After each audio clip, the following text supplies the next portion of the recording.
নমস্কার বন্ধুরা, তোমাদের সকলকে আমার চ্যানেলে স্বাগত জানাই। আজকে আমি আবার তোমাদের কাছে একটা নতুন ভিডিও নিয়ে চলে এসেছি। ভিডিওটা দেখতেই পাচ্ছ যে কী আছে না, এখানে সিএইচও নার্সিং পদে নিয়োগ করা হচ্ছে, যার বয়স লাগবে 18 থেকে 40 বছর পর্যন্ত। তাই যারা ভাবছো যে নার্সিংয়ের বা যারা নার্সিংয়ের জন্য অপেক্ষা করে বসে আছো, তাদের জন্য কিন্তু এটা একটা ভালো খবর আসতে চলেছে। তাই ভিডিওটা স্কিপ না করে প্রথম থেকে শেষ পর্যন্ত দেখো, তাহলে অনেক কিছু বুঝতে পারবে। আবার এরকম টাইপের নতুন নতুন ভিডিও তোমরা পেতে হলে অবশ্যই চ্যানেলটাকে সাবস্ক্রাইব করে রেখে দিও, কারণ প্রতিটা নতুন নতুন যে রিক্রুটমেন্টের খবর আসে সেই খবর কিন্তু সবসময় কিন্তু আমি আগে দেওয়ার চেষ্টা করি। তাই চলো দেরি না করে শুরু করা যাক। আজকে যে ভিডিওটা হচ্ছে সেটা হচ্ছে যে সিএইচও নার্সিং পদে নিয়োগ করা হবে, যেখানে বয়স থাকছে 18 থেকে 40 বছর বয়স পর্যন্ত, যার বেতন হচ্ছে 25,000। এবং এখানে কিন্তু প্রচুর শূন্যপদ আছে, এবং এখানে বাংলা ভাষা জানলেই হবে এবং পশ্চিমবঙ্গের বাসিন্দা হলে কিন্তু এই পদের জন্য তোমরা অ্যাপ্লিকেবল, অর্থাৎ তোমরা এই পদের জন্য অ্যাপ্লাই করতে পারো। এখানে যে লাস্ট ডেট রয়েছে সেটা রয়েছে 26/2/2026 পর্যন্ত, অর্থাৎ বেশি কিন্তু আর টাইম নেই। তাই তোমরা যারা ভাবছো যে এই পদের জন্য আমরা অ্যাপ্লাই করব, তাহলে অবশ্যই কিন্তু তোমরা তাড়াতাড়ি এটা অ্যাপ্লাই করবে। যদিও বা এই অ্যাপ্লাইটা অনলাইন মোডে হবে, এটা কোনো অফলাইন মোডে নয়। তাই চলো তোমাদেরকে দেখিয়ে দিই এটা কোথায় এবং কীভাবে নিয়োগ করা হচ্ছে। এটা নর্মালি যে অনলাইনে অ্যাপ্লিকেশান যেটা ফিল আপ করা হচ্ছে, এটা কন্টেকচুয়াল বেসিসে হচ্ছে। কন্টেকচুয়াল বেসিসে হলেও কিন্তু এখানে তোমার কন্টেকচুয়াল থাকলেও কিন্তু এটা পরবর্তী ক্ষেত্রে কিন্তু এটা বাড়তে থাকে।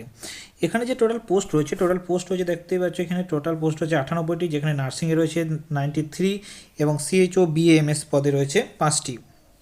এখানে যে 93টি পদ রয়েছে, 93টি পদের মধ্যে দেখতে পাচ্ছ শিডিউল কাস্টে রয়েছে 21টি, আনরিজার্ভ ক্যাটাগরির জন্য রয়েছে 41টি, ইডাব্লিউএসের জন্য রয়েছে 9টি, শিডিউল ট্রাইবের জন্য রয়েছে 6টি, ওবিসি এর জন্য 9 এবং ওবিসি বি এর জন্য 7টি। টোটাল পদ হচ্ছে 93টি। এবং এখানেও দেখতে পাচ্ছ বিএএমএস পদের জন্য টোটাল পদ রয়েছে 5টি, অর্থাৎ টোটাল পদ এখানে কিন্তু তোমাদের রয়েছে কত, 98টি পদ এখানে আছে। এখানে যে বিএসসি যেখানে তোমাদের যেটা লাগবে সেগুলো দেখো, তোমাদের এখানে লেখা আছে যে এসেন্সিয়াল ক্রাইটেরিয়া। এখানে তোমাদেরকে কী করতে হবে না, পাস করে থাকতে হবে বিপিসিসিএইচএন এর কোর্স থাকতে হবে, এবং এখানে বা বিএসসি নার্সিংয়ের আন্ডারে যেটা, এবং তার সঙ্গে তোমাদেরকে কী করতে হবে না, যে ফাইনাল ইয়ার যে এক্সামিনেশান আছে সেই এক্সামিনেশানটাকেও কিন্তু তোমাদের কী করতে হবে, পাস হতে হবে। আর তার সঙ্গে তোমাদের কি না রেজিস্ট্রেশন সার্টিফিকেট সেটা কিন্তু তোমাদের থাকতে হবে, যেটা ওয়েস্ট বেঙ্গল নার্সিং কাউন্সিল থেকে পাওয়া যায়। এবং এখানে যে এজের কথা বলা হয়েছে 1 এপ্রিল 2026 পর্যন্ত তোমাদের 40 বছর বয়স হলেই কিন্তু তোমরা অ্যাপ্লাই করতে পারো। ম্যাক্সিমাম 40 বছর বয়স পর্যন্ত কিন্তু তোমরা অ্যাপ্লাই করতে পারো, অর্থাৎ 40 বছর পেরিয়ে গেলে কিন্তু অ্যাপ্লাই করা যাবে না। কিন্তু কিছু কিছু যে কাস্টের ক্ষেত্রে যেটা ছাড় পাওয়া যায়, সেই ছাড় কিন্তু এখানে রিল্যাক্সেশন পাওয়া যাবে।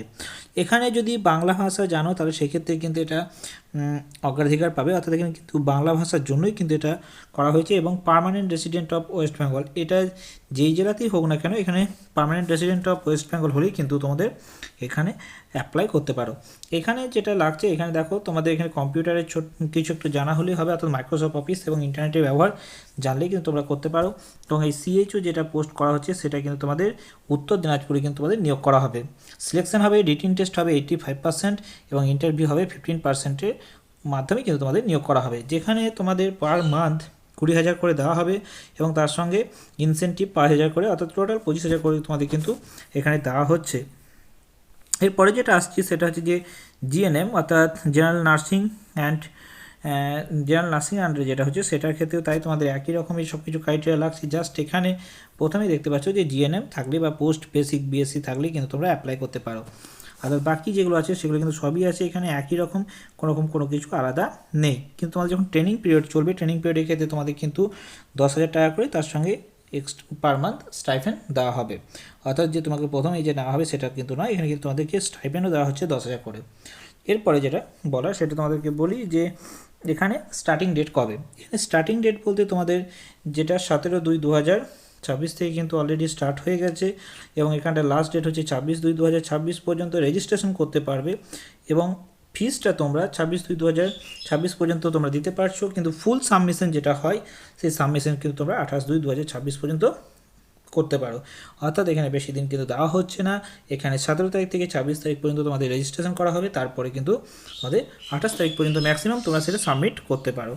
এখানে যে cut off date of the calculation of age যেটা হচ্ছে 1/4/2026 অনুসারে কিন্তু তোমাদের এখানে এজটা ভ্যারি করছে।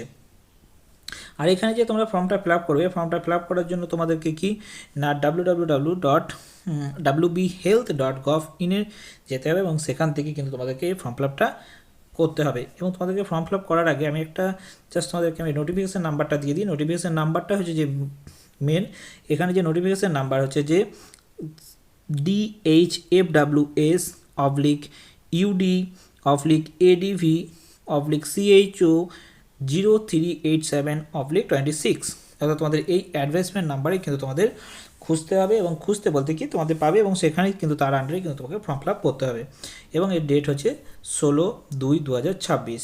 এই যে ফর্ম ফিল আপ করবে, ফর্ম ফিল আপের জন্য তোমাদের কাছ থেকে শুধুমাত্র 100 টাকা নেওয়া হবে, অর্থাৎ অ্যাপ্লিকেশন ফি হিসেবে তোমাদের কিন্তু 100 টাকা করে নেওয়া হচ্ছে। ইউআরদের জন্য 50 টাকা only for UR candidate and 50 টাকা only for the reserve category, অর্থাৎ নর্মালি 100 টাকা নেওয়া হচ্ছে আনরিজার্ভ ক্যাটাগরি এবং রিজার্ভ ক্যাটাগরির জন্য নেওয়া হচ্ছে 50 টাকা, যেটা তোমরা অনলাইনে যে কোনোভাবে কিন্তু তোমরা দিতে পারো। এবার তোমরা যদি এবং এখানে যে তোমাদের অ্যাপ্লিকেশন আইডি যেটা পাবে সেটা কিন্তু তোমরা যত্ন করে রেখে দেবে, তার কারণ হচ্ছে সেটা কিন্তু তোমাদের পরবর্তী ক্ষেত্রে কাজে লাগবে।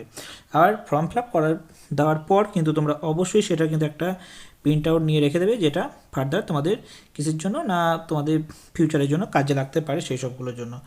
আশা করি তোমাদের এখানে এই ভিডিও রিলেটেড এই পোস্ট রিলেটেড কোনোরকম কোনো কিছু ডাউট নেই। যদি ডাউট থেকে থাকে তাহলে তোমরা অবশ্যই কমেন্ট করে জানিও, আর তাহলে তোমাদের আমি সেরকম অ্যান্সার দেওয়ার চেষ্টা করব। এবার আরও একটা কথা বলে রাখি যে তোমাদের যখন ফর্ম ফিল আপ করবে তখন ফর্ম ফিল আপ করার সময় কিন্তু তোমাদের অনেক কিছুই লাগবে, যেগুলো তোমাদের দেখিয়ে দিই।